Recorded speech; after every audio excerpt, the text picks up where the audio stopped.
Fala aí, arquiteto Júlio na área! E começamos mais um AECTEC, aquele podcast sobre arquitetura, engenharia e tecnologia na construção civil. E hoje nós vamos bater um papo com o Eloy. O Eloy vai bater um papo conosco sobre a maquete eletrônica, o futuro da digitalização na arquitetura. Seja bem-vindo, Eloy. Obrigado, Júlio, obrigado. Olá, pessoal, tudo bom com vocês? Prazer estar aqui. Fiquei super feliz com o convite e espero poder falar alguma coisa que contribua com o que vocês estão ouvindo e vendo no mercado e na vida de vocês aí. Legal, Eloy. Eloy, primeiramente acho que é legal bater um papo com o pessoal, falar um pouquinho da sua trajetória, quem é o Eloy, como o Eloy foi parar nesse mundo de maquete, como que você vislumbra esse universo, né? Você participou, como você já tem bastante experiência e também tá vendo essas transformações, né? Então eu acho que deve ser algo muito, muito bacana de você compartilhar com os nossos futuros arquitetos e arquitetos que estão escutando a nós ali. Não, tranquilo. Cara, assim, eu vim parar na maquete, né, ou na computação gráfica, melhor dizendo, meio que sem querer, né? Eu entrei na faculdade de arquitetura em 1995, faz um pouquinho só de tempo, e assim, como, né, o pessoal fala, era tudo mato, né? A gente estava conversando antes aqui. Usar computador era um negócio assim do outro mundo. Você não usava computador para trabalhar em arquitetura quase. Era muito menos comum você ter um escritório que tivesse computadores. A coisa mais comum que tinha era você chegar no escritório, tinha um monte de prancheta para o pessoal desenhar e tinha um computador que ficava num canto, normalmente desligado porque era para poder mandar e-mail. E era um negócio que todo lugar tinha o computador do e-mail. Até porque a internet também não era um negócio tão difundido, tão comum. E eu entrei na faculdade de arquitetura, sempre, né, queria ser arquiteto, aquela coisa, né, que todo arquiteto, todo mundo, vocês estão assistindo com certeza, quero criar o meu escritório um dia, quero, né, fazer os meus projetos e tal. E eu também entrei nessa vibe. E eu lembro que chegou um momento em que a gente passou até a disciplina de maquete física, né? Fazer os modelos e tal. E, cara, eu sou ruim demais de maquete física. Assim, a ponto de quase tomar pau. Porque eu não tenho coordenação motora. E só que assim, você começa a perceber que se você não consegue fazer A, você precisa fazer B. Você não pode simplesmente falar, não sei fazer, não consigo fazer, não tem opção. E aí eu lembro que tinha um amigo meu que fez um curso no próprio Dafan, aqui no Mackenzie, de 3D. Para DOS ainda. E aí ele me mostrou um negócio que ele fez, lembro até hoje, tinha uma cúpula de vidro e tal. Para os padrões de hoje, super tosco, mas na época, 20 e tantos anos atrás, você olhava e falava, meu Deus do céu. Eu olhei e falei, cara, é isso que eu quero. Como é que você faz isso? Falei, é por aí que eu vou, né? Já que eu não sei fazer o outro. Eu fiz um curso de AutoCAD. Falei, tá bom, vamos fazer o curso de AutoCAD. Aí lá fui eu fazer AutoCAD 11, né, no DOS. Terminei de AutoCAD. O cara falou, eu lembro o professor falou assim, a gente tem o curso de 3D também para DOS e tal. E eu fiquei maravilhado com aquilo. Falei, não, vou fazer. Só que aí na época, assim, por grana, até por tempo mesmo, não fiz. E aí, quando eu conheci minha esposa, também estudava no Mackenzie, isso lá em 96 já, e apareceu um curso que dava para eu fazer lá na engenharia mesmo do Mackenzie. E era de 3D Studio para Windows, que a gente chamava na época, né? Que era o 3ds Max que vocês conhecem. E aí eu falei, vou fazer. E ele entra naquela, né, tipo, 2 alunos por micro, aqueles monitores de tubo, né, aquela coisa toda. Cara, fiz o curso, olhei e falei, isso é muito legal. E eu acho que eu era o único ali que estava achando aquilo muito legal. Porque o resto estava fazendo porque tinha que fazer, né? Eu estava procurando outros cursos para fazer por causa da faculdade. E eu lembro que é engraçado como essas coisas se refletem na forma como o mundo reage, né? É meio esquisito falar isso, mas eu lembro que assim, eu estava tão maravilhado com aquilo, eu estava achando aquilo tão incrível, que eu estava mais empolgado com o curso do que com o professor que estava dando o curso. Eu lembro até hoje, o nome dele era Fábio. E ele, coitado, o cara, tem que dar curso de 3D. Ele foi lá, montou um curso, não tinha nem apostila. Ele montou um curso lá de 3D, instalaram lá e ele começou. E o cara, ele não sabia tanto assim. E chegou um momento em que eu conseguia fazer as coisas e ele não. Imagina, um curso de uma semana. E tipo, fazer coisa com reflexo. Eu ia lá e fazia. E o meu funcionava e o dele não. Aí o pessoal, como é que você fez? Eu fiz assim e funcionava. E aí, você começa a se apaixonar pelo negócio e começa a ir atrás. Mas óbvio, nós estamos falando da década de 90. não era tão fácil você ter computador em casa, não era tão fácil você ter trabalho com isso. Eu lembro que durante a faculdade eu fiz um freela de 3D, que foi um quiosque de shopping. E, terminei a faculdade, falei, vamos de arquiteto, né? Não tinha pensado em continuar nisso, apesar de ter achado super incrível. Vamos de arquiteto e tal. Difícil aqui, imagina que no ano 2000, aliás, isso é até um negócio engraçado, como eu sempre fui, né, muito fuceiro, né, sempre gostei de ir atrás das coisas e tal, me apareceu uma oportunidade, eu estava na faculdade ainda, de trabalhar na Graphisoft, que é quem faz o ArchiCAD. Uma professora minha do Mackenzie, a Pérola, falou para mim, eu sei que você gosta desse negócio de computação gráfica, né, e, cara, tem aqui uma oportunidade na Graphisoft. Ela trabalhou com o Maurício de Souza usava ArchiCAD, não me pergunte por quê, mas ele usava ArchiCAD, e a Pérola tinha, né, trabalhado ali com eles e tal. Ela falou assim, olha, o pessoal lá tá precisando de um estagiário, você não quer? Eu falei, quero. Eu já tinha feito um monte de estágios e tal. Falei, quero. E fui trabalhar lá, com BIM, né? Só que, de novo, BIM em 99, 2000... Nem você falava BIM, né? Não, eles falavam. Eles falavam. Não, porque o BIM, Building Information, não sei o quê. Mas a ideia que a gente tinha de BIM na época era que você ia ter um modelo 3D do prédio e que você ia ter meio que um catálogo, um inventariado só do prédio. Então a ideia deles era, porque você vai ter o prédio construído, aí você vai ter, sei lá, essa porta tem um número. Aí você entra lá no sistema, você vê ela em 3D, aquela porta, e você tem um histórico de manutenção da porta, quem fez, onde comprou e não sei o quê. Que era meio que a ideia que você tinha de computação como um todo naquela época. Né? Se você pegar os filmes daquela época, você vai ver que sempre tem o prédio em 3D que gira, e o cara mostra, né? Acende a janela, é nesta janela que o cara entrou. Era a ideia que o pessoal tinha, então eles estavam perseguindo isso. Cara, comecei a trabalhar com eles, super legal, né? Na real, conheci muita gente bacana, e aí um dia eu falei, decidi sair. E nessa época foi engraçado que assim, eu tava já terminando a faculdade, já isso no começo de 2000, né? Eu me formei no meio do ano.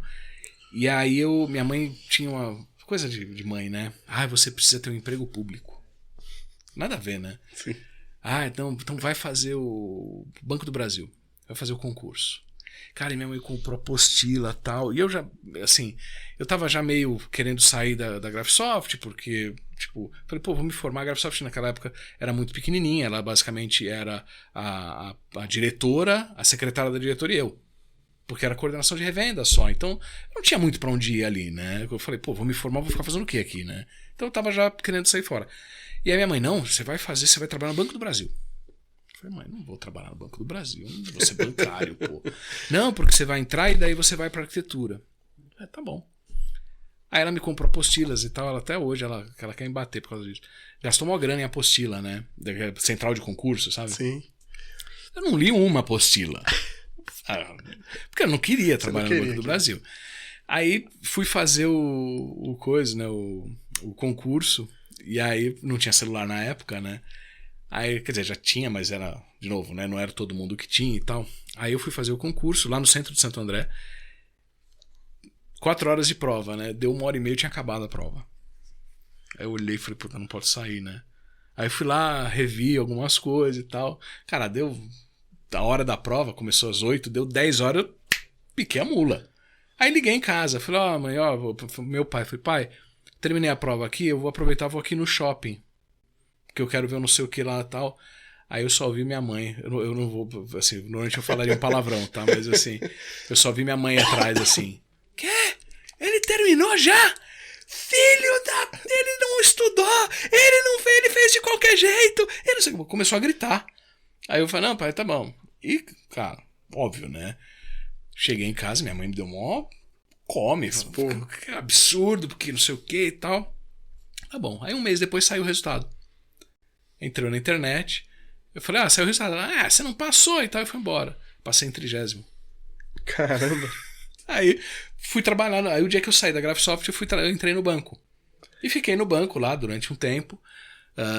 Querendo ir para a área de arquitetura, porque, de novo, todo mundo que faz faculdade de arquitetura, você quer ser arquiteto. Você entra na tua cabeça, você vai fazer projeto de arquitetura, você vai ver obra.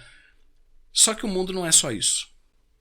E a gente na faculdade a gente não tem essa noção. Porque os professores não falam disso. Né? Ninguém fala para você que dá para ser outra coisa. Você sendo arquiteto você vai ser outra coisa. E assim, no banco não tinha chance de subir tão cedo, né, para arquitetura, porque você entra como escriturário. Então eu abria a conta, checava a caderneta de poupança, home banking não existia, né?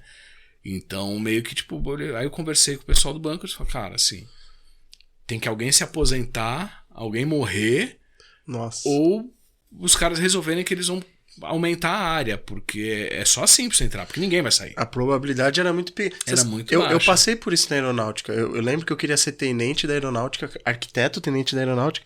Aí eu fiquei muito desmotivado, porque era 2 vagas num ano pro Brasil todo. Então, a questão não é nem o desafio de, nossa, né, conseguir uma das vagas. A questão é a perspectiva, sabe? De você olhar e falar assim, meu, qual é a chance que eu tenho na real de aparecer uma vaga para eu... Sim. Eu falei, cara, não sei se eu quero segurar essa onda. Eu não sei se eu quero esperar isso. Eu falei, sou novo, né? Tava com 22 anos. Falei, putz. E aí eu falei, quer saber? Eu vou sair. Fui morar nos Estados Unidos. Né? Trabalhei num escritório chamado MCG Architecture. Maravilhoso escritório. Ele ficava na Market Street, lá em São Francisco. Até por acaso, assim, ele ficava num lugar que era um banco nos anos 30, 40. Então era super legal, você chegava lá aquela arquitetura super, né, clássica, tinha a biblioteca do escritório, ficava dentro do cofre, tinha uma porta de cofre e tal. E foi muito legal que eu voltei a São Francisco em 2017, se eu não me engano, né, com a minha mulher, com meu filho, e não é mais o escritório lá, é uma loja. Então deu pra entrar pra ver, eu falei, pô, minha mesa ficava aqui. Mal sabem que tinha ali um então, background. Aí foi seu, muito né? legal, porque os funcionários, eu cheguei lá, né, claro, cara, pois não, tal. Aí eu falei, olha, é isso, eu trabalhei aqui há 20 anos atrás, era assim assado aqui, eu posso dar uma olhada como é que tá? E aí os caras viram que eu tava explicando e tal, vieram todos os funcionários da loja pra saber o que era lá antes. Porque eles, a gente sabia que tinha uma empresa aqui, mas a gente não sabia o que era, como é que era, que isso aqui já tinha. Foi bem. Você era o S-Built. Mais ou menos isso, né? Mas quando que o cara ia pensar que um cara ia aparecer do Brasil, né? Chegar lá pra explicar o que era o lugar que ele trabalha, né? Então foi bem legal. Voltei pro Brasil e aí, tipo, de novo, vamos tentar arquitetura, né? Lá eu trabalhei como arquiteto. Quanto tempo você ficou lá? Eu fiquei lá quase 1 ano, na verdade. Assim. Mas você foi com interesse, tipo, aprender, intercâmbio? Qual era o objetivo, né? Eu queria aprender, na verdade, eu queria ter um diferencial. Acho que a palavra é essa. Porque, assim, eu nesse escritório eu trabalhei durante 3 meses, né? Porque eu fiquei nesse escritório especificamente. E fiz curso e tal, né? Só que a ideia é que, assim, eu chegava aqui no Brasil, todo lugar que eu ia trabalhar, isso é um negócio muito, muito bizarro da busca por emprego. Eu cheguei num ponto em que os lugares que eu ia trabalhar, por exemplo, escritórios menores e tal, o cara olhava pra minha cara e falava assim, não, putz, eu não tenho como te pagar o que você... Ele achava que você era cara. E aí, quando eu ia pro grande, ele falava, você ainda não tem o que eu preciso. Então eu tava num limbo profissional em que eu era bom demais pra um lado e muito ruim pro outro. E aí você fala, caramba, velho, o que eu faço? Então eu fui para os Estados Unidos para isso. Para tentar, assim, eu não vou ficar pior, né, do que eu sou, então eu vou tentar ser melhor ainda. E aí fui para os Estados Unidos para tentar aprender, né, alguma coisa, para trazer alguma bagagem e me diferenciar no mercado.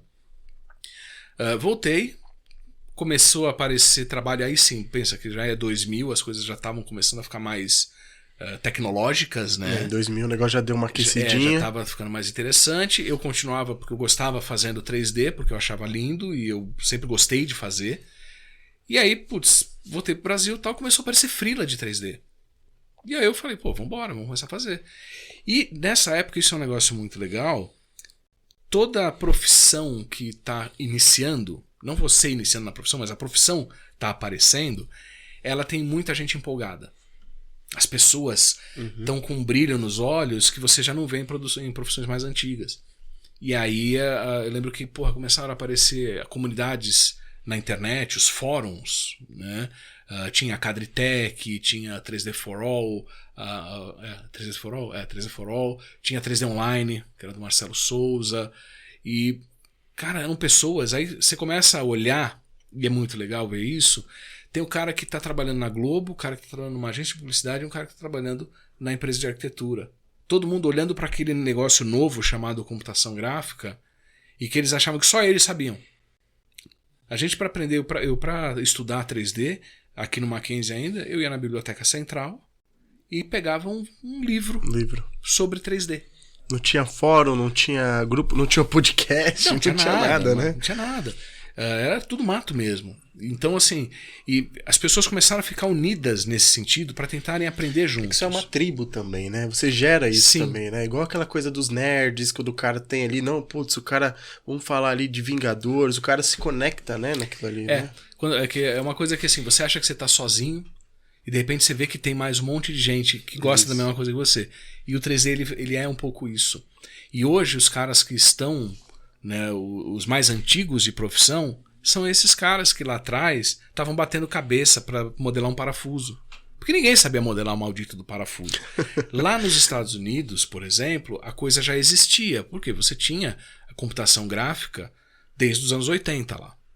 Pessoas trabalhando com isso, porque você começa com os efeitos especiais no cinema no final da década de 70, né, com um Star Wars da vida, né?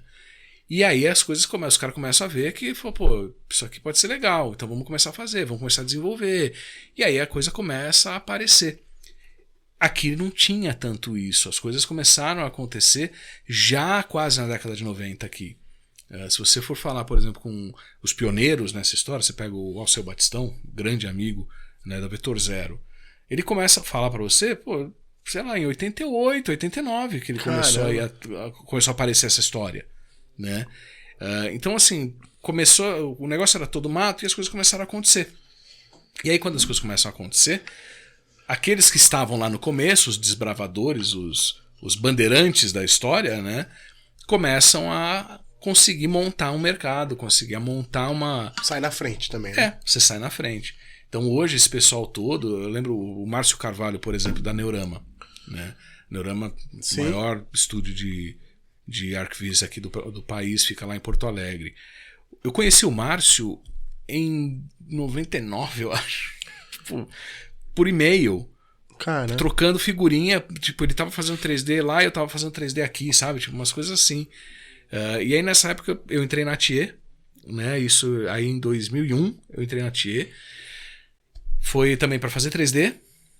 E eu lembro que até hoje eu me lembro que o Górios, que foi o cara que me contratou lá, foi meu padrinho de casamento depois até, ele virou pra mim e falou assim, pô, Ricardão, você veio fazer o teste, você nem era o cara que sabia mais, mas você era o cara que tava mais empolgado e que mostrava que gostava mais de fazer isso. Falei, pô, vou contratar esse cara porque esse cara tá afim de fazer, ele não veio aqui só pra Uber, né? Tipo, vou fazer isso aqui, a hora que aparecer outra coisa eu vou embora. E aí as coisas começam a acontecer, você começa a desbravar uma nova profissão que não existia. Eu entrei na faculdade, que é aquilo que a gente estava falando, eu entrei na faculdade, não se falava em computação gráfica. Uhum. Aí você fala assim, pô, mas você não sabia que existia computador e desenho? Sabia. Eu em 87, meu pai me deu de aniversário um MSX, um Expert da Gradiente. E eu em 89, acho, 88, 89, eu fiz o meu primeiro desenho, que foi um Batman. Desenhado com linha de código, era um desenho do Batman, assim.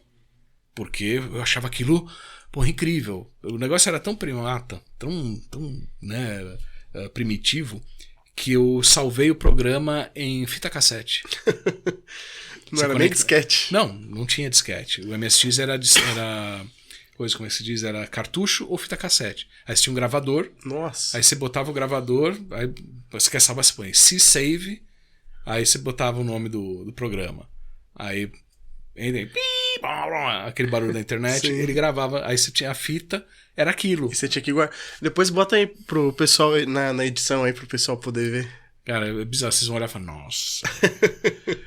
Então, não é mais do que mato, né? Então, e aí é que tá o lance, assim, você tinha que achar aquilo muito animal pra continuar indo atrás. Sim. E aí, pô, eu terminei a faculdade e acabei enveredando por uma profissão que não existia da primeira vez que eu comecei a falar de arquitetura. E aí uma coisa vai levando a outra. E é interessante até. Eu lembro, assim, eu tenho o podcast, né, que você sabe, né, no viraymasters.com, se vocês quiserem dar uma olhada lá, ele é focado em computação gráfica. A gente coloca aqui na descrição do vídeo pro pessoal seguir lá. E assim, a ideia do V-Ray Masters era exatamente trazer pro holofote aquela galera que ninguém sabe que existe. Mas é o cara que tá fazendo aquela profissão que você acha animal, esse é o cara que tá fazendo essa profissão. E eu conto sempre essa história porque eu acho muito importante enquanto lição, né? O cautionary tale, né? Tipo, aquela história que tem uma moral, né? Que tinha um cara que estava fazendo um curso de V-Ray, já isso, sei lá, uns 8 anos atrás, mais ou menos. O cara começou a fazer um curso de V-Ray na internet, o cara gringo. E aí, nossa, foi uma febre esse curso na época. E, pô, eu há 8 anos atrás eu já era certificado V-Ray, eu já tinha eu era o único certificado no Brasil, inclusive na época, de V-Ray, foi o primeiro certificado em V-Ray no Brasil. E eu falei, pô, eu vou fazer esse curso. Tá todo mundo falando tão bem. Assim, o curso de V-Ray que tem no Brasil, o mais completo, eu sei que é o meu, porque o meu é o curso oficial. Eu vou fazer um curso diferente, né? E apareceu esse curso, não porque ele era gringo, mas porque apareceu, todo mundo tava falando bem, eu falei, eu vou fazer. E eu não gostei do curso. Eu achei o curso ruim. Porque o cara não sabia explicar, porque tinha coisa que estava errada, enfim, meus motivos, né? E aí eu lembro que apareceu num dos grupos aí, já Facebook, né, aquela coisa toda, apareceu num grupo um pessoal falou assim, a gente vai fazer as legendas do curso do fulano de graça, para vocês poderem assistir o curso, comprar o curso e assistir com legenda em português. Tá bom, né, cada um faz o que quer. Só que aí me pegou um comentário, o cara falou assim, ninguém é obrigado a ficar fazendo curso BR. Falei, mano, não, né? Tipo, assim? Ninguém é obrigado a fazer curso BR? E aí eu fiz um post relatando que eu tinha visto isso, sem citar nomes nem nada. Falei, cara, eu acho muito chato. Porque assim, tem cursos incríveis aqui no Brasil, com profissionais sensacionais. Eu não vou nem falar do meu curso na época, eu não dou aula há muitos anos, mas né, que o meu curso era assim o curso oficial da Chaos, então assim, teoricamente não dava para ter nada de um nível muito mais alto do que aquilo, de novo, para V-Ray, né? Mas aí eu falei, cara, tem fulano, beltrano, cicrano, listei um monte de gente que dava curso assim. E aí assim, uma das pessoas, aí um dos caras que tinha falado isso, né, entrou no meu perfil, eu fiquei sabendo o que você estava falando, veio, né, querer tomar satisfação. Assim, por que não sei o quê? Porque o escuro não tem. Eu já trabalho há quase 3 anos com 3D e nunca vi um curso bom aqui. Eu falei, cara, quase 3 anos não é nada. A gente tá fazendo uma profissão. Eu falei, por exemplo, essa semana, e aí eu vou citar nomes porque eu acho relevante. Eu falei, essa semana passada, o Rafael Grassetti estava dando curso aqui na Méliès. Quem é o Rafael Grassetti, caso vocês não saibam? Diretor de arte responsável pelo God of War. Nossa. Do PlayStation 5. Do PS4, PS5. Tipo, ele saiu agora da Sony e foi pra Netflix, porque a Netflix está fazendo agora um jogo AAA de videogame, chamou uma equipe muito incrível e ele é um dos caras. O Grassetti é o cara que, quando ele vem pro Brasil pra visitar a família, ele dá entrevista na televisão, sabe? Tipo, o cara é um monstro. O Rafa é um cara, assim, ele é sensacional. Esse tal de Grassetti pode até ser bom, mas não sei o que. Aí eu falei, pô, aí não, né? Aí é que eu percebi que existe um lance muito interessante em novas profissões. As pessoas não têm referência. Então, o camarada quer fazer 3D. Por quê? Porque ele viu um filme. Só que ele não sabe quem fez o filme. Ele só viu o filme, ele só viu o resultado final. Se mal ele sabe é o diretor do filme e os atores. Pra ele, aquele fundo preto que passa com um monte de nome, o cara não... X, né? Exato. Então, assim, eu comecei a ver que a molecada hoje, a gente tá, esse mercado, essa indústria, vamos chamar assim, ela tá num ponto em que quem tá entrando nela não faz ideia de onde ela tá indo. Simplesmente porque o cara nunca viu. O cara não sabe que existe, ele não conhece. E onde esse cara vai? Se nós aqui no Brasil não tivéssemos, por exemplo, os bandeirantes, pode falar o que quiser dos bandeirantes, né? Eu brinquei que os bandeirantes do 3D, mas os bandeirantes podem ter, você pode falar o que você quiser, mas eles desbravaram o interior do país, não desbravaram? A gente só foi pro interior de São Paulo e etc, porque teve uns caras que foram antes, tá? Eu de novo, esquece, podem criticar bandeirantes ou não, não é isso. Mas teve uns caras que foram lá facão, abriram, né, o caminho no meio do mato e chegaram lá naquele lugar que você hoje vai lá para trabalhar ou para seja lá o que for. Falei, cara, eles não sabem quem são os bandeirantes, então eles não estão vendo esse caminho.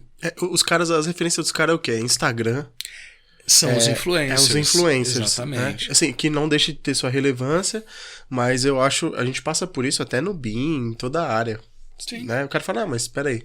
Falei, quais são, quando a gente até contrata, fala, quais são suas referências de arquitetura? E as referências são, hoje, pessoal de YouTube. Exato. É loucura. Os caras não sabem mais quem é o Niemeyer, não sabem quem é uma Lina Bobardi, eles não sabem.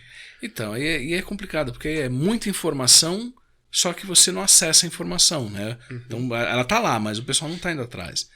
E aí eu falei, cara, a gente tá num ponto em que alguém vai ter que fazer alguma coisa para que a nossa indústria não vá pro buraco daqui a pouco. Porque tá vindo um monte de gente para essa indústria que não faz ideia do que está fazendo, não faz ideia do que pode fazer. Eu mesmo não conheço ninguém que se aposentou fazendo o que eu faço.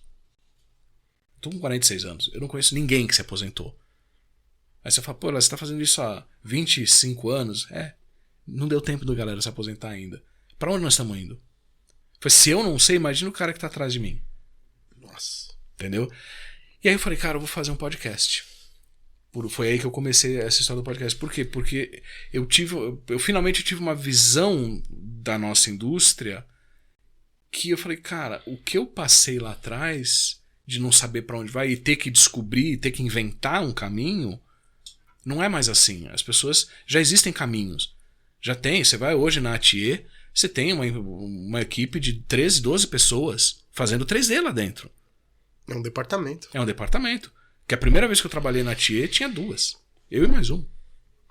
Então, assim, é um mercado. Você hoje pode trabalhar com isso, mas o pessoal nem sabe. Então, eu acho que no final a coisa começa a andar de uma forma que você vai criando a sua própria estrada. E eu acho que foi o que aconteceu comigo. Eu acabei criando, a gente falou de carreira, e eu sempre falo para todo mundo, carreira é a sua vida profissional, não é o lugar que você trabalha. Minha carreira não é a empresa A, a empresa B. A minha carreira é o que eu fiz lá atrás, quando eu estava na faculdade ainda, até o dia que eu me aposentar. E você falou um ponto aqui que eu acho que é uma sacada muito importante, que é um corte aqui que eu peguei, que é o seguinte. São 2 pontos. Primeiro, brilho nos olhos. Acho que todo podcast que a gente gravou, todo mundo fala isso, né? Faça aquilo que você goste e faça bem feito. Tem muita coisa que tem na arquitetura. Aí você fala, pô, isso aqui eu sou ruim, então por que eu vou ficar focando naquilo que eu sou ruim? Pô, isso aqui já me destaquei, estão falando que eu sou bom. Aí você fala, pô, eu vou ir nesse caminho. Outra coisa que eu percebi foi não se contentar, né, com aquilo e se especializar. Acho que esse é o ponto. Por mais que não tinha aquilo, você foi se especializando naquilo. Porque a gente defende muito a especialização, não ser um cara generalista, né? Uhum. Ser generalista na média, mas ser destaque em alguma coisa. Então, pelo que você está falando, é bastante disso, né? Você procurou um caminho. Hoje, se você é aquele negócio, você pega um recorte de 20 anos atrás do que você falou. Se eu pegar o seu recorte, bater em meia dúzia de escritórios, 5 ainda estão nesse cenário. Possível. De ter um cara que faz maquete, ou o cara contrata um freela, e o cara não se atualizou hoje, que é uma das pautas que a gente vai falar daqui a pouco, que era o real time. Hoje tem uma abundância de render, tem inteligência artificial, tem um monte de coisa, e o cara tá parado ainda com aquele pensamento, com aquele tempo ali atrás, né? É verdade. É verdade. Mas eu acho que é interessante o ponto que você está colocando, porque eu respeito, até a SPBIM escreve muitos artigos, e um dos artigos que nós escrevemos é justamente falando muito da história e falando do presente e futuro. Então a gente escreveu um podcast, não, escrevemos um artigo sobre o Chuck Eastman, porque muitos falam do BIM como se fosse o Revit, as ferramentas, e ninguém para pra pensar, igual você falou, você trabalhou na Arcade não sei quantos anos, e hoje volta esse assunto e como se esse assunto fosse novidade, né? E aí, de novo, não tem referência, né? E aí foi por isso que a gente também começou a escrever, começar a publicar assunto, porque eu entendo que tem muita coisa BR, mas eu acho que a visão que você tem do todo e começar a centralizar e trazer isso, trazer esses caras pra falar, trocar uma ideia, ele vai se conectar sem dúvidas, porque tem muita gente boa aqui no Brasil. É o que os professores do Mackenzie falavam há 30 anos atrás, repertório. Você precisa ter repertório. E é exatamente o que a gente percebe que o pessoal hoje não tem. A gente está numa cultura imediatista, de internet, tudo é rápido, eu não preciso aprender, existe uma terceirização do aprendizado, em que eu não preciso aprender se eu tiver anotado. Então, assim, o que a gente vê muito é isso, cara. Eu deixo aqui nos favoritos esse tutorial, quando eu precisar eu vejo. E o cara não aprendeu nada. Ele tá com o tutorial na mão, mas ele não aprendeu nada. Ele tem um monte de cursos, né? Tem 1 milhão de plataformas hoje de cursos online. O cara vai lá e compra curso, mas não assiste. Cara, eu percebo muito isso na hora que eu vou recrutar. Eu recebo o currículo do cara, ele tem lá. Pode ver, top 5 de todo mundo. Udemy, Hotmart, YouTube. Eu esqueci, tem uns outros. Esse é a maioria deles. Alura, Projetou, né? Alura, tem um monte. Aí eu falo, legal, vamos fazer um teste com esse cara? Aí eu trago o cara fazer um teste. Já, eu vou te falar, de 10 que eu faço o teste, 8 desistem. Aí eu vou colocar o cara pra fazer o teste. Tinha 5 bolinhas de avançado, aquele conhecimento que ele tinha. Seja qualquer software. Aí eu vou fazer o teste de teórico e técnico, cai pra 3 bolinhas.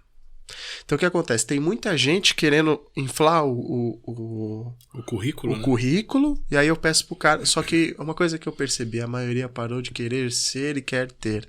Então eles não têm aquele conhecimento, cara. A imersão, eu percebi esse efeito eu tô percebendo agora após pandemia, tá? Uhum. Eu tô vendo que tem muita gente consumindo online, muito conteúdo, mas poucos de fato são autoridade, poucos de fato sabem o que estão falando, ou que nem você falou do repertório. Hoje, se alguém me pergunta, cara, você sabe como resolver esse problema? Se eu não sei, eu sei quem sabe. E aí eu vejo que é um pouquinho, né? É uma fragilidade, um pouquinho do que a gente tá. Não sei se é pós-tecnologia, essa tecnologia, essa abundância de informação, né? E o cara não sabe. Daqui a pouco o chat GPT eles acham que vão estar fazendo tudo, né? Igual a gente brincou outro dia que tinha uma foto de uma obra. Chat GPT, termina essa obra aqui pra mim. Termina de fazer. Mas você sabe que assim, você falou. Eu não sei se isso tem relação com os tempos atuais ou se não é uma coisa do ser humano. Todo mundo fala sempre, né? Se você perguntar qualquer frase em latim, o que o pessoal fala? Carpe diem. É a única frase que o pessoal sabe em latim. Mas nessa mesma toada tinha uma outra frase. Aurea mediocritas. Ou a mediocridade de ouro. É o valor em ser medíocre, em estar na média. E eu acho que o ser humano ele se contenta em estar na média. O cara olha e fala assim, não, é o good enough, sabe? Tipo, eu sei o suficiente. Eu não preciso saber mais. A gente tava falando antes da gravação. Pô, vou te dar aqui, você pode estudar, se consagra, estuda o assunto que você quiser. Faz teu nome. Não tô afim. E é engraçado porque eu acho que, aí sim, eu acho que tem a ver um pouquinho com eu não quero ser o tiozão chato, tá, gente? Mas eu acho que a geração atual, ela tem muito disso de tipo, eu só não faço porque eu não quero. A hora que eu quiser eu faço. Não é que eu não consigo, é que eu não tô afim. O cara nunca se prova. Ele nunca, não pros outros, mas pra si mesmo. Ele acredita que ele tá fazendo um trabalho sensacional e que se ele não faz o trabalho é porque tem algum fator externo aí no meio do caminho. E a culpa nunca é dele, né? Exatamente. A culpa nunca é dele, é sempre do ambiente externo, é sempre do escritório, é o que você falou da carreira, né? A culpa é sempre das empresas, a culpa é sempre do governo, e o cara nunca assume a autorresponsabilidade, né? Todo mundo tem direitos, mas não tem dever. É um pouco isso. Então eu acho que numa profissão, né? Aí voltando para essa história de profissão nova, né? Em que ninguém nunca nem se aposentou, então não dá nem pra gente entender se dá pra morrer. Tem histórico. Dá pra viver com isso, não dá, né? Por enquanto o pessoal tá sobrevivendo, né? Aquela coisa toda. Mas você começa a ver que tem coisas que são muito legais naquela profissão e as pessoas olham pra aquilo, mas a hora que aparece o problema, o cara não quer saber do problema. Então você pega, você que tem um monte de action figures, de esculturas. Cara, fazer uma escultura dessa é um trampo dos infernos. O que as pessoas fazem? Não, mas aí eu vou fazer impressão 3D. Tá bom, mas como é que você chega na impressão 3D?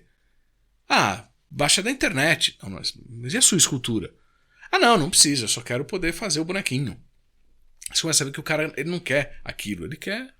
Ele quer o resultado, mas não quer ter o esforço. Exatamente, ele quer ter o bonequinho ali, mas ele não quer fazer o bonequinho. Uhum. Né? Eu tô falando bonequinho, meus amigos que trabalham com escultura vão querer bater.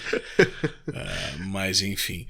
Mas sabe, tipo, é muito disso. A gente vê esse trabalho, eu conheço gente em todas as áreas. E desde escultores, pessoal da Iron Studios, por exemplo. Iron Studio é top. Que é sensacional. Eu visitei eles há um tempo atrás com o Délcio né, que eu falo que é meu irmão gêmeo de outra mãe, né? Todo mundo fala que a gente é muito parecido. A gente foi lá visitar a Iron um dia lá pra ver o pessoal, tem muitos amigos que trabalham lá. E cara, assim, pô, você vê esses caras trabalhando, você fala, mano do céu, eles estudam o tempo todo. Cara, assim, a coisa que você mais vê é, trabalho pessoal. Por que trabalho pessoal? Porque o cara tá estudando. Porque ele sabe que ele precisa ser melhor. Não porque ele precisa ser melhor porque o outro vai ser melhor, não. Porque ele olha aqui e fala, cara, eu quero fazer mais. Eu quero ser melhor. Eu quero criar mais. Eu quero ter uma qualidade mais bacana. Ele gosta daquilo. É o brilho no olho. É a paixão. Eu até hoje, pô, cara, eu trabalho com 3D há quase 30 anos. Se a gente for botar na ponta do lápis. São 27 anos de 3D. Toda vez que eu vou iniciar uma imagem, eu paro e falo, puta, essa imagem vai ficar foda. Toda vez, sozinho. E eu vou lá e eu faço, e eu fico, e não sei o quê. É um processo até sofrido. Por quê? Porque você tem um cliente, né, que você tem que atender também. Você não faz a imagem só pra você, você faz também pro cliente. E muitas vezes o cliente vai olhar e falar, não, eu quero tal coisa. Eu falo assim, meu, mas vai ficar ruim, cara. Não, tal coisa não. Não, mas eu quero tal coisa. Tal coisa é tudo que eu sempre quis na minha vida. E aí você entrega tal coisa, você sai daquilo frustrado, né? Porque você fala, pô... Mas aí você vai lá e faz um trabalho pessoal. E aí você faz a imagem do jeito que você quer fazer, e você fala, você olha e fica orgulhoso daquilo que você fez. Uhum. E ontem até eu estava pensando sobre o conceito de orgulho, né? A gente às vezes fala de orgulhoso como uma coisa ruim. Ah, o cara é todo orgulhoso e tal. E eu acho que a gente usa da forma errada. Eu vou explicar por quê. Meu filho está com 16 anos e ele ganhou uma bolsa de estudos em Oxford. Top, cara, 16 anos. Ele escreveu uma redação em inglês sobre as diferenças entre realidade virtual e realidade aumentada. E ele ganhou uma bolsa, tipo, é um concurso mundial, e ele ganhou a bolsa máxima. Cara, saiu aí a escola dele, né? Aqui foi lá, postou no LinkedIn, né? Aquela Sim, coisa vamos toda. pronunciar. Entrevistaram ele e tal. Cara, eu juro pra você, eu comecei a ler, isso foi ontem, tá? Eu comecei a ler a coisa, a entrevista dele, me marejou os olhos. E aí eu falei assim, eu comecei a entender, olha que engraçado, eu comecei a entender o que era o orgulho. Que eu estava orgulhoso por ele, não do tipo, ó meu filho, olha como ele é bom, não é isso. Mas era uma felicidade pelo outro ter sido bom. Eu fiquei tão feliz de ver ele sendo bom, que é só pra ele, não é pra mim. Eu falei, cara, que animal isso. E eu comecei a pensar, quando a gente pega uma imagem, por exemplo, se eu faço uma imagem e eu me sinto orgulhoso pela imagem, não é do tipo, pô, sou foda. É de olhar aquilo, reconhecer as qualidades daquilo, e quando aquela imagem, de repente, sei lá, o pessoal dá um like no Instagram, no Facebook, seja lá o que for, ou comenta que ficou bacana, é você ficar feliz por causa da imagem, de você olhar aquilo que você produziu. Sim. E ver que, pô, isso realmente tem uma qualidade, e você fica feliz. E às vezes você nem mostra pra ninguém, mas você fica feliz de ter feito aquilo porque você reconhece, cara, aquela qualidade. Você falou tudo, eu vou até te falar por mim. Muitas vezes, quantas vezes eu escrevia, eu gosto de escrever artigo, eu gosto de escrever sobre aquele conteúdo, eu gosto de pesquisar aquilo, eu gosto de vir na fonte lá num site indiano, eu gosto de descobrir a parada, né? Aquele negócio da descoberta. E naquilo que você gosta. E aí, cara, aí eu vou pra um evento, o cara chega e fala pra mim, essa lampadinha... SPBIM, eu não fazia ideia nenhuma, fazia anos que eu não ia pra um evento. Aí o cara, eu usei um artigo seu tal e tal e tal na minha tese, pá, não sei o que lá. Aí eu falei, cara, que da hora. Mas, tipo, eu tava escrevendo pela vamos dizer, aquela felicidade de falar, puxa, isso aqui que eu tô fazendo vai ajudar alguém, mas não só por isso. Pelo fato de falar, caramba, o que eu escrevi aqui tá da hora, isso aqui, esse conteúdo tá bom. E aí, isso aí pra mim só foi uma validação. Sim. Só que isso não foi o motivo. Né? Eu encontrar a pessoa, ela poder falar isso, não foi o motivo. Você tem a motivação é outra coisa. Sim. E isso é uma coisa que eu falo para meus funcionários normalmente, o pessoal que trabalha comigo, que a gente às vezes nem sabe qual é a nossa motivação. Sabe, tipo, e às vezes a gente acha que a motivação tem que ser uma recompensa, e não é isso. E aí você falou do artigo, eu contei do meu podcast, que, pô, eu fiz e tal. E aí aconteceu um negócio muito legal. Teve um evento chamado Unhide, né, que agora não teve mais por causa da pandemia, mas é um evento muito legal e tal. Teve 2 edições, 2 ou 3 edições, acho que 3. E eu fui na segunda e na terceira. E aí eu lembro que na terceira edição eu tô lá, né, andando no coisa. Mais de uma pessoa veio falar comigo sobre o podcast. O interessante não tinha vídeo meu podcast. Como é que o cara sabia que era eu? Eu não tava com a camiseta escrito o nome do podcast, eu não tava com um crachá. Quer dizer, até tava com o crachá do evento, né? Mas assim, não é do tipo, oi, sou eu, né? A pessoa foi lá, viu, olhou e falou, cara, é o cara que fez o podcast que eu ouvi. E todo mundo que veio falar comigo, foi um negócio que eu fiquei constrangido no começo, mas depois eu fiquei feliz. Não, e aí orgulhoso, mas no bom sentido, da felicidade por algo, né? Falaram assim, cara, teu podcast mudou a minha vida. Parece puta balela que eu tô falando, né? Mas eu lembro que eu tava falando com o Diego Gozzi, que é professor da Meleza, a gente tava conversando, chegou um garoto, falou assim, pô, você é o Ricardo Eloy? Eu falei, pô, cara, eu escuto teu podcast, cara, ele mudou minha vida, porque eu ouvi a tua entrevista com fulano, Beltrano de Cicrano, falei, cara, é isso que eu quero.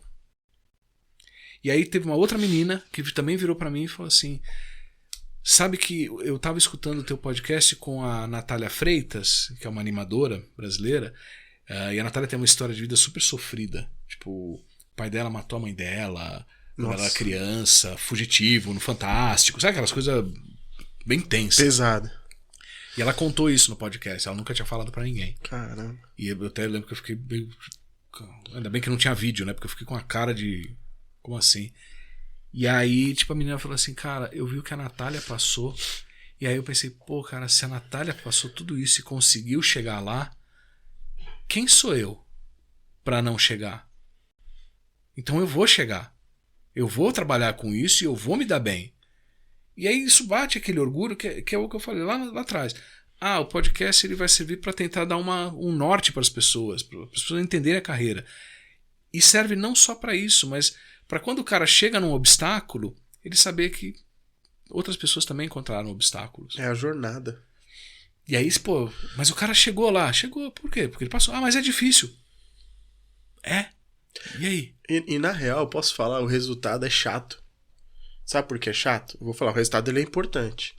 Mas ele é chato. O que é divertido é a jornada. Porque quando você chega e você vai chegar lá, igual você falou, e dá orgulho, dá todos aqueles sentimentos... Mas é aquela lembrança que eu falo que é a chuva que lembra, o cheiro, que você lembra do que você passou, a viagem que você fez, que você fala, caramba, cara, que história louca eu tenho pra contar, né? Eu falo pra todo mundo, se tudo der errado, eu tenho uma história legal pra contar. E não é só isso, né? Você pegar, assim, todo mundo fala, né, que metade da viagem, metade da coisa é a viagem, né? Não é só o chegar lá. Existem coisas que as recompensas, elas minguam. Então, o que acontece? Eu hoje tô lá no meu trabalho e tal, e aí eu tô desmotivado porque, putz, eu não faço uma coisa que eu gosto, o ambiente não é legal, sei lá, qualquer coisa assim. Uhum. O que as pessoas pensam? Eu preciso de um aumento. O cara não pensa que, cara, eu precisava trabalhar num lugar mais legal. Eu precisava trabalhar num lugar mais gostoso, eu precisava fazer uma outra coisa porque isso aqui não... Eu tenho que sair da minha zona de conforto, né? Eu tenho que mudar a minha história, não o externo tem que mudar quem eu sou, né? Exato, e aí a pessoa mira no quê? Na recompensa. Então eu tenho que ganhar um salário maior para isto valer a pena. Só que o que acontece? Todo mundo sabe, eu sei que parece uma bobagem quando a gente fala, parece meio demagogo até, mas o lance é, eu vou lá e te dou um aumento hoje. Pode, tá aqui, cara, vou te dar 10% de aumento. Daqui 4 meses, você já acostumou a viver com aquele dinheiro a mais, porque, né, veio, você vai começar a ganhar, você vai, sei lá, almoçar uma vez a mais no restaurante, né, você vai meio que se relaxar. Só que aquilo que te incomodava não acabou. Você continua não fazendo uma coisa que você gosta, você continua num ambiente ruim, entendeu? E as pessoas hoje elas só pensam na recompensa. É a questão da pílula, né? E isso é uma geração imediatista e até nós estamos virando aos poucos essa geração, né? Até pelo fato de colocar o vídeo no 2x.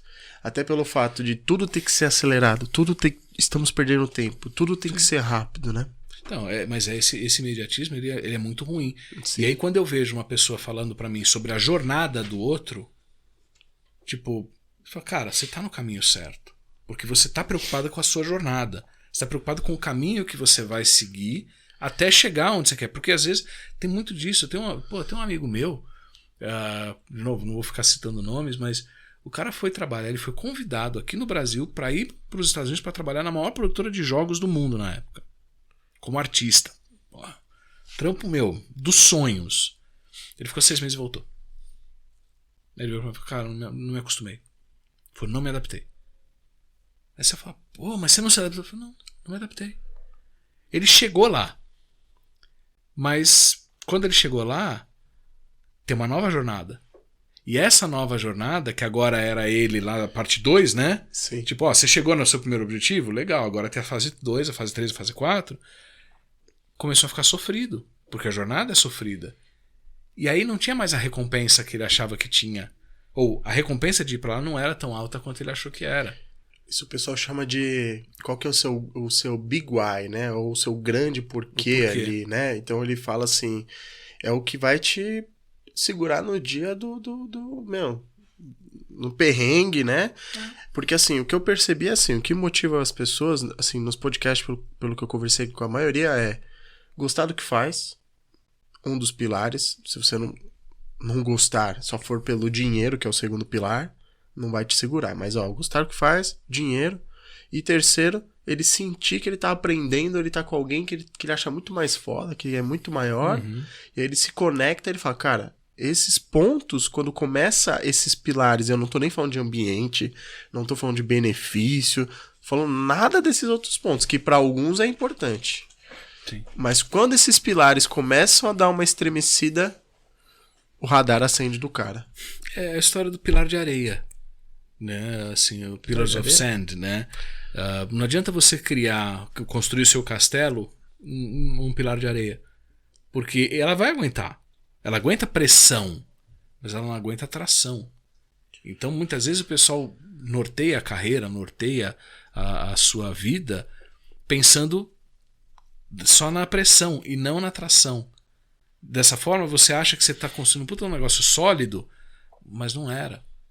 Por isso, porque a gente tem que sempre focar na carreira, que é uma corrida de fundista, né? Tipo, ela é uma maratona, ela é longo prazo. Você pode dar sprints aqui e ali, mas, né, tem momentos que você tem que dar o sprint para mudar. Você tá numa empresa e você fala, cara, eu vou para outra porque agora é a hora.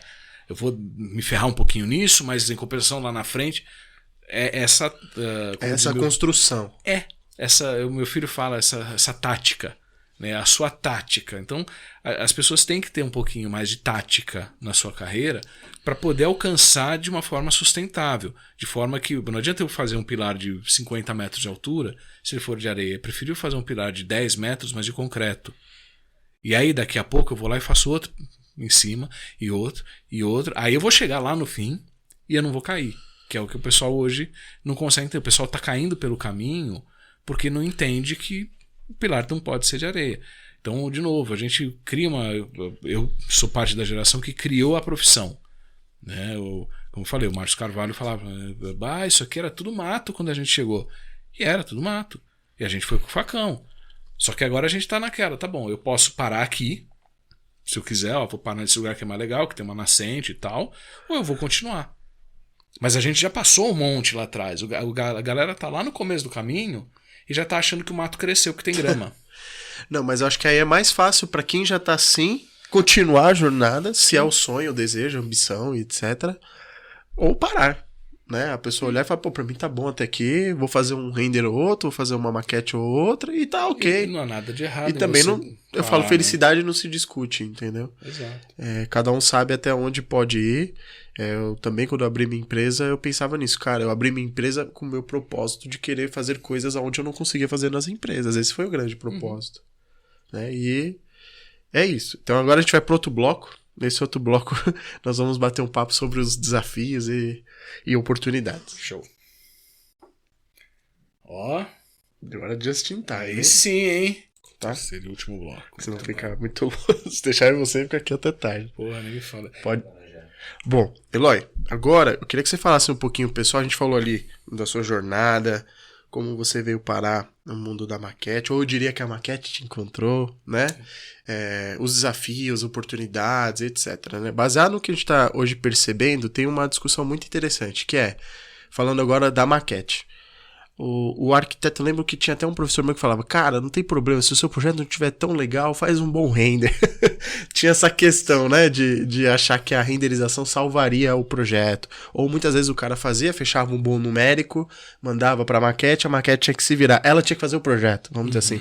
Então tem, com a inteligência artificial, uma série de outras coisas que está surgindo agora, como que você vê, o Eloy vê, visualiza ou prevê esse futuro, vamos dizer assim, de como a maquete eletrônica ela pode ser baseado nessa enxurrada de soluções, né? Por exemplo, aqui na SPBIM a gente já utilizou D5 Render, que é um render muito bacana, novo aí que saiu no mercado e é de graça.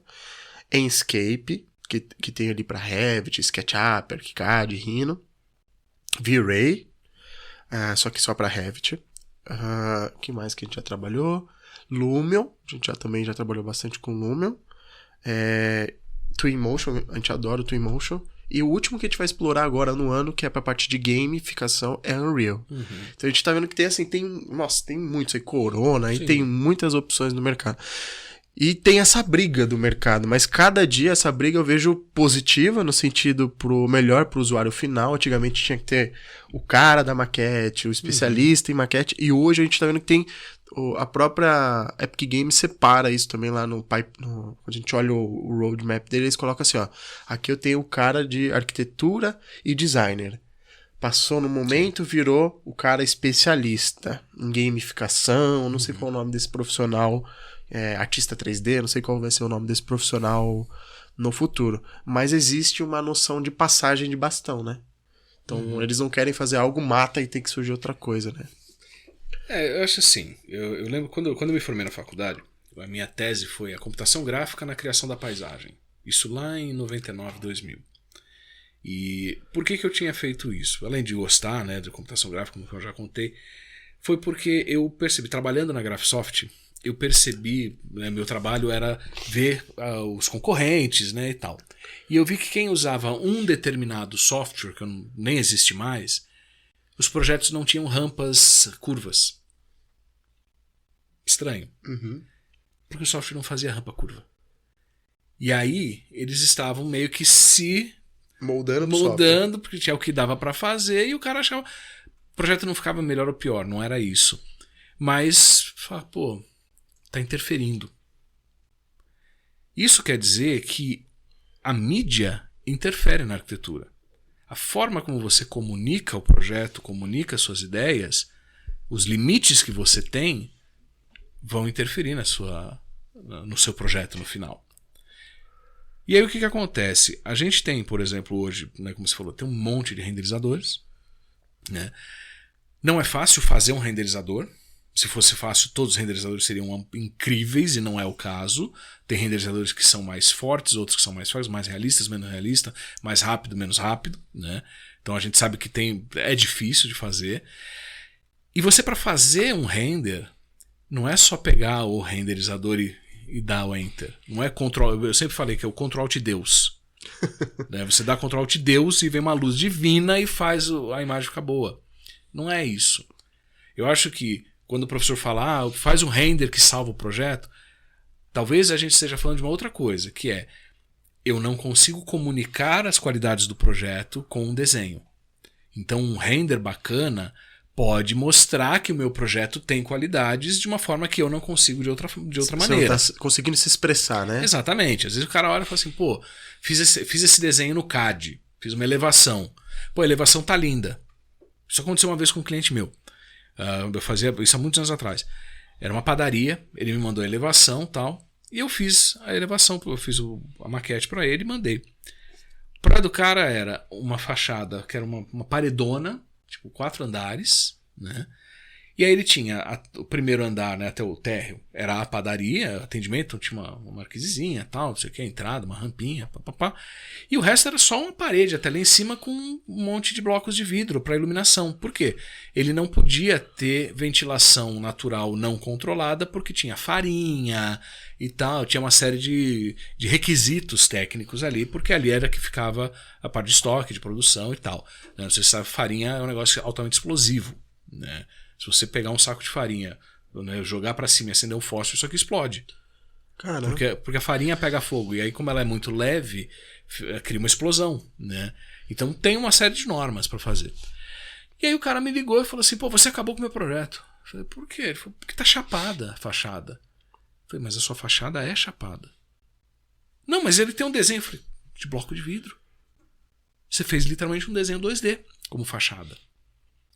Cara, eu vou ter que projetar tudo de novo.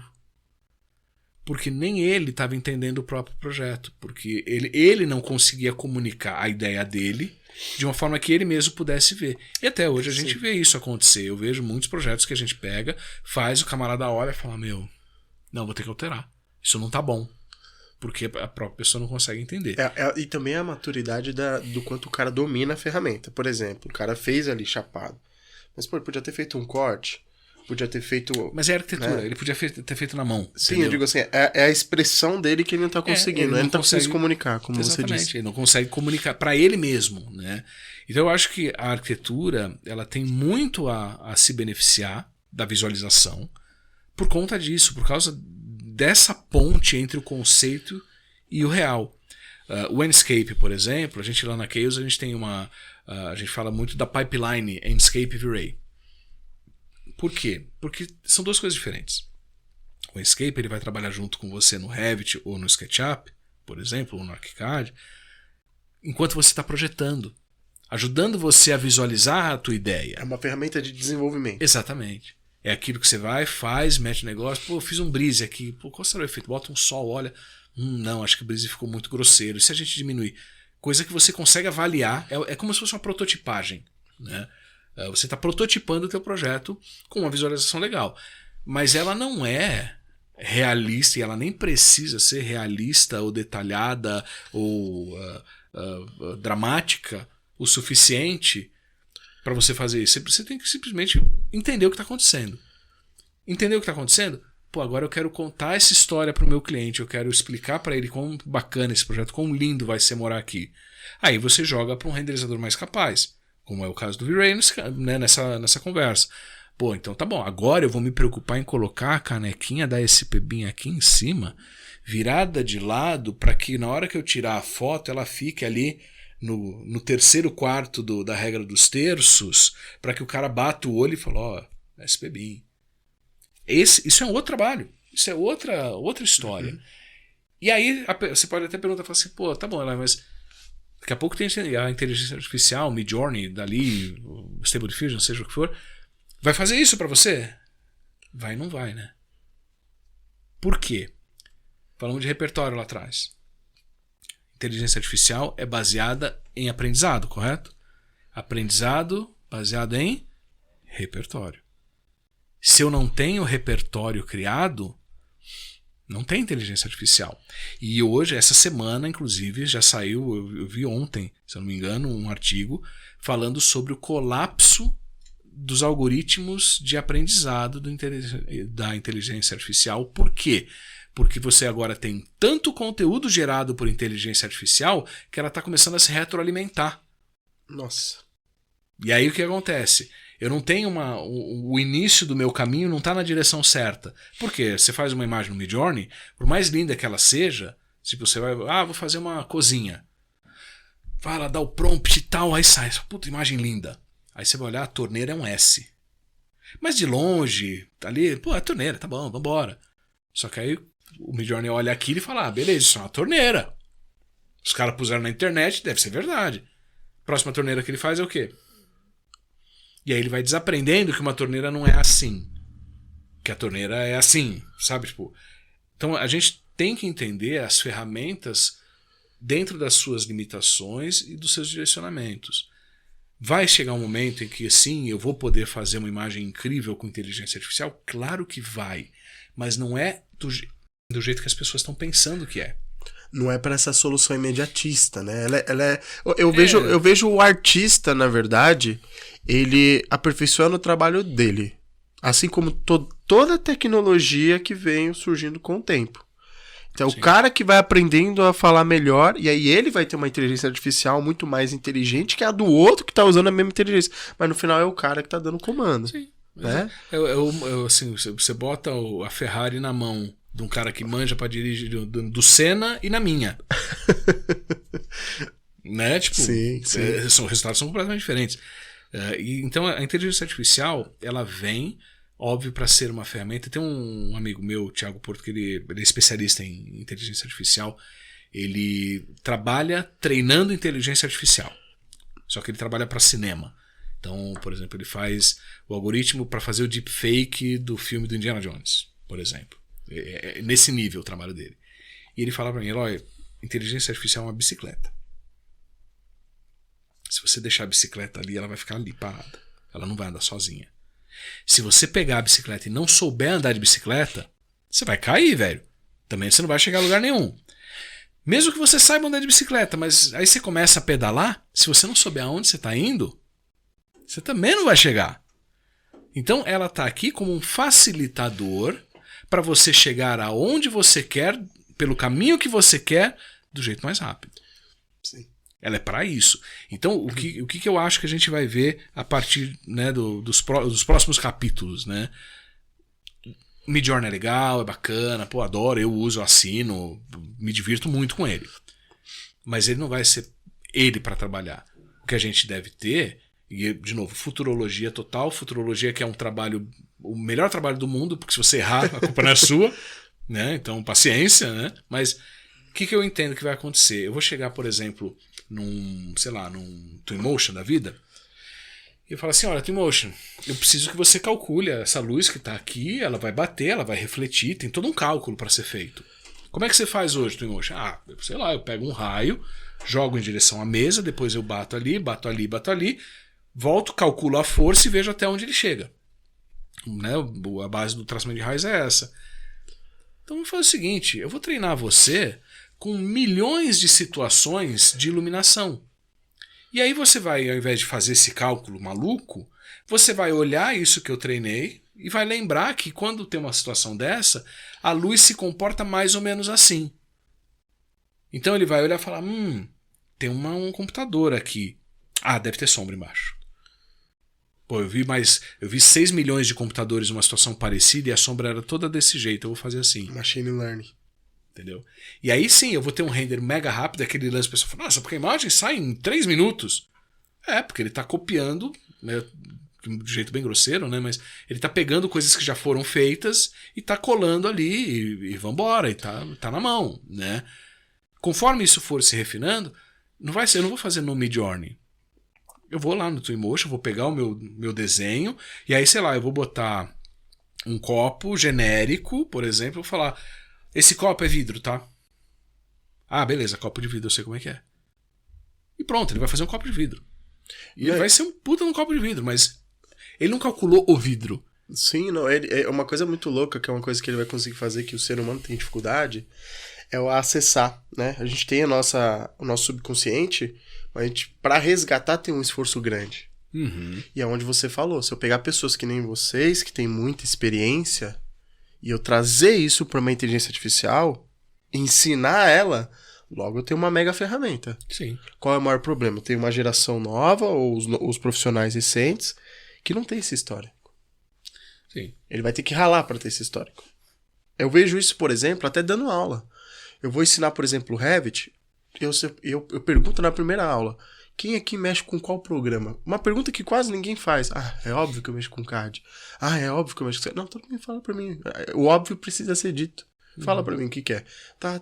Eu pergunto. Quando eu vou dar aula, eu vou explicar assim a ferramenta pra pessoa. Tá vendo essa ferramenta aqui chamada aparar e estender? Sabe o fillet do CAD? É igualzinho. Aperta aí pra você ver. Clica aqui. Nossa, não precisei explicar. Não precisei criar uma teoria gigante. Repertório. Eu cortei. Repertório. Então, eu entendo que a tecnologia vai para esse caminho de encurtar, mas ela vai ter um histórico que a gente não consegue ter hoje em uma máquina. Ela tem uma memória que a gente não consegue ter. E vou dar um exemplo, a gente fala muito das imagens, que é a parte mais impressionante, mas você tentar fazer um código com o ChatGPT, por exemplo, não é tão simples quanto o pessoal acha que é. Eu, por exemplo, volta e meia, eu escrevo scripts, né, no Max para poder, sei lá, né, fazer funções que eu tô acostumado, mais rápidas e tal. E toda vez que eu uso o ChatGPT para fazer isso, eu tenho que ficar corrigindo ele. Porque eu pego o que ele faz, jogo no Max, não funciona. E aí eu falo, mas vem cá, você usou, tô vendo aqui, dá um erro, eu olho o erro. Ó, você usou a função tal não funciona. E ele, é verdade, a função tal não funciona. Experimente desse jeito. Então, um ChatGPT da vida, uma inteligência artificial, ela pode ser um camarada que vai ficar sentadinho do seu lado, que manja muito de um monte de coisas. Só que você tem que ficar conversando, batendo bola com ele, para poder fazer a tua prova. É uma prova com consulta, extrair sabe? o melhor dele, eu diria. Exato. Acho que é isso, é extrair o melhor, né? Igual eu pego os profissionais, aí eu falo, cara, aquele cara, ele é muito bom nisso. Cara, faz isso pra mim. É isso, Exato. Né? Assim, isso me lembra de um meme que teve um tempo atrás num TikTok da vida, que é a menina chorando. Falei, gente, fui fazer uma prova, tirei 6.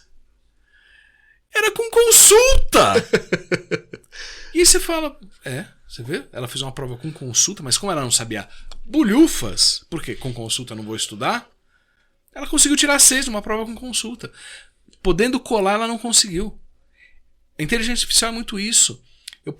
Os melhores resultados da inteligência artificial hoje, pelo menos no Midjourney, por exemplo, só pra gente ficar em imagem, são aqueles que eu não me intrometo. Então eu venho e falo assim, sei lá, parede de Sonex com uma televisão. Aí ele faz uma imagem linda. O que eu escolhi ali? Eu não escolhi a televisão, eu não falei o que era para estar passando na televisão, eu não escolhi a cor do Sonex, eu não escolhi a modulação do Sonex, eu não falei se tinha mesmo, mas ele fez uma imagem linda e as pessoas estão parando nisso. Elas estão olhando isso e falando, nossa, isso é incrível. Sim. Mas elas não estão criando, elas não estão vendo que não está saindo a sala do Júlio. Eu não tô na SPBim. Eu vou botar esse prompt e ele não vai me mostrar a sala da SPBim. Na verdade, ele não tá entendendo. Eu não tô entendendo. Porque Sim. eu tenho que explicar para ele. E aí, quando eu vou explicar para ele, se eu não souber explicar, ferrou. Então, a inteligência artificial ela vai ajudar a gente pra caramba. Mas as pessoas precisam entender que ela não vai substituir o ser humano criativo, pensante. Ela vai do lado. Pensa no Homem de Ferro. Eu acho que o melhor lugar que você tem para olhar uma inteligência artificial é o filme do Homem de Ferro, dos Vingadores. Jarvis, você não sei o que lá. Claro, já vou fazer não sei o que para você. Quer que eu faça também não sei o que? Ele tá batendo uma bola. Excelente analogia. Entendeu? O Tony Stark tá batendo bola com o Jarvis. Mas tudo sai do Tony Stark. Ele é o gênio, não é o Jarvis. Ninguém nunca, em nenhum momento, olha que engraçado. Loucura. Homem de Ferro mostra aquilo que todo mundo queria viver, né? Faz assim e tal, e cria, bababá, fala com a inteligência artificial, não sei o quê. Só que o gênio continuava sendo o Tony Stark. E todo mundo ainda, o Tony Stark era foda. Quando vem pra cá, a gente tem um ChatGPT, tem um Midjourney, que não sabe fazer mão, né? Que as mãos não ficam boas. O Photoshop, agora o beta, tá com, né, o Generative Fill. Tipo, ele não consegue fazer um pé direito. Tem resultados muito bons, mas tem resultados horrorosos. E aí, tipo, você fala, pô, mas inteligência artificial vai tirar meu emprego. Mano, se isso aqui vai tirar teu emprego, tu é muito ruim. Ela vai tirar o emprego? Vai. De um monte de gente? Vai. Mas a gente tem que entender que... E eu usei essa analogia. Lembra do filme do Austin Powers? Em que ele tá num rolo compressor e tem o cara fala, não! E a hora que vê, o cara tá a 50 metros e eles estão indo super devagar. Sim, sim. E o cara morre. Porque ele espera chegar. A gente não pode fazer isso. Sim. Eu tenho que ser o Homem de Ferro, que usa a inteligência artificial, contribui para ela melhorar, mas ele é a fonte do tá no conhecimento. controle, né? O homem é a fonte do conhecimento, não é a máquina. Se a gente começar a depender da máquina porque nós não temos mais conhecimento, aí sim nós estamos ferrados. Terminator, acabou, Sarah Connor já foi. A era de Ultron aí. Exatamente. Você vê, né? O que são essas referências? Eu com quase 50 anos eu tô falando do Exterminador do Futuro, né? Mas, sabe, a Skynet, porque a Skynet simplesmente tomou conta da galera que não queria tomar conta. Sim. O ser humano pode tomar conta, ele vai continuar tomando conta desde que ele queira fazer isso. Eu vou continuar trabalhando com 3D. É só eu entender que eu vou poder usar a ferramenta e falar assim, ao invés de ir lá fazer um perfil, dar um lathe e, né, renderizar o copo, falar, cara, bota um copo aqui. Ó, aqui eu quero a mesa, mas eu quero... Tá vendo esse material? Eu quero igual. Se vai ficar bonito, é porque eu falei que era pra ficar daquele jeito. Não, e não só isso. Imagina ele indo além, né? Pega aquele copo do cenário 23 do projeto 13, 14 e coloca aqui. Tony Stark. Né? É isso, exatamente isso. Tira isso, traz isso, mas sou eu criando. É você que tá ali no controle. E a gente tem que encarar a inteligência artificial dessa forma. Se a gente começar a ficar só com medo do rolo compressor, ferrou. Legal, Eloy. Bom, agora nós vamos chegar no final, Eloy. Queria que você passasse ali pro jovem gafanhoto que tá escutando aí há mais de uma hora aqui. O que você diria pra ele, o conselho pro jovem Eloy, né? Se fosse você ali no passado se escutando ali, qual seria a dica principal que você daria ali pra ele? Cara, eu acho assim, eu vou dar a dica que eu dou pro meu filho, tá? Isso é forte. Anota, por favor. Não, falando sério, assim, eu falo sempre pro meu filho o seguinte, exponha-se. Exponha-se às novas experiências, a coisas que você nunca pensou em fazer. Porque a sua vida não está escrita ainda. A sua profissão, a sua carreira não estão escritas. Eu comecei lá atrás fazendo arquitetura, porque eu fiz vestibular de arquitetura achando que era exatas. E hoje eu trabalho com computação gráfica há 200 anos numa profissão que não existia quando eu comecei.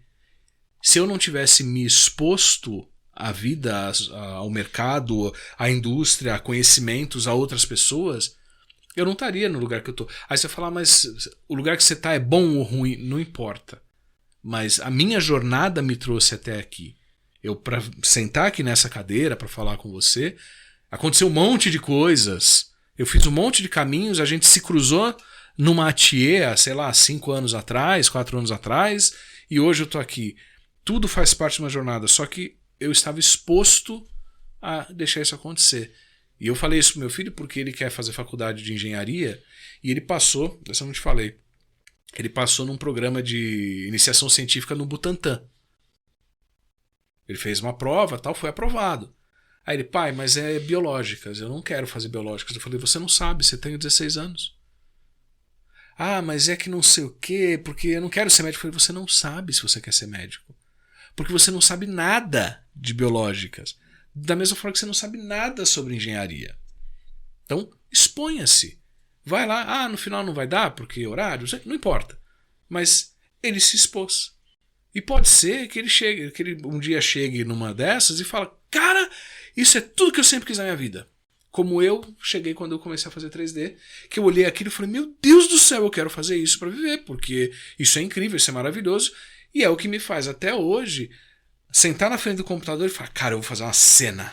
E eu vou fazer a cena mais incrível que eu puder hoje.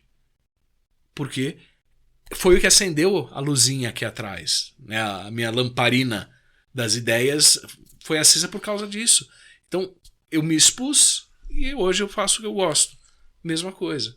Exponham-se. Usem o mundo para trazer coisas para vocês. Ah, tem inteligência artificial? Vai olhar o que é.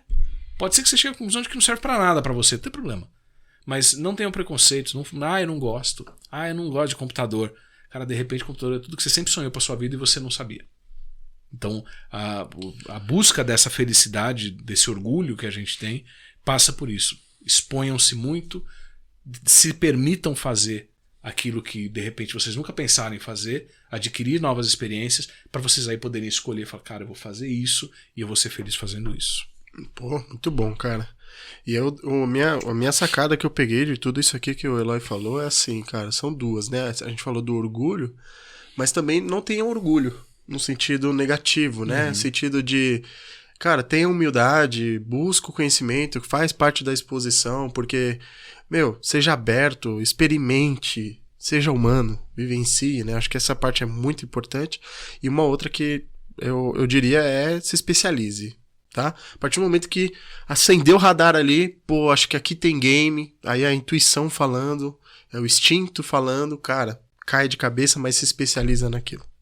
Acho que esses seriam os pontos que eu peguei aqui de lição. A gente sempre fala que no podcast acaba sendo uma terapia barra consultoria, né? Porque é algo muito legal e eu acho que eu agradeço o Eloy aqui por compartilhar. Foi uma puta aula aí, um ótimo bate-papo e que sirva aí de exemplo para vocês que estão escutando esse podcast. E pessoal, não esqueçam de deixar o like, ativar o sininho, compartilhar com os colegas. E aqui embaixo vai estar também o podcast do Eloy lá e o LinkedIn, enfim, bate-papo. Quem quiser conhecer aí o Eloy, é um cara top aí pra vocês conhecerem. Espero todo mundo lá. Obrigado, pessoal. Se cuida.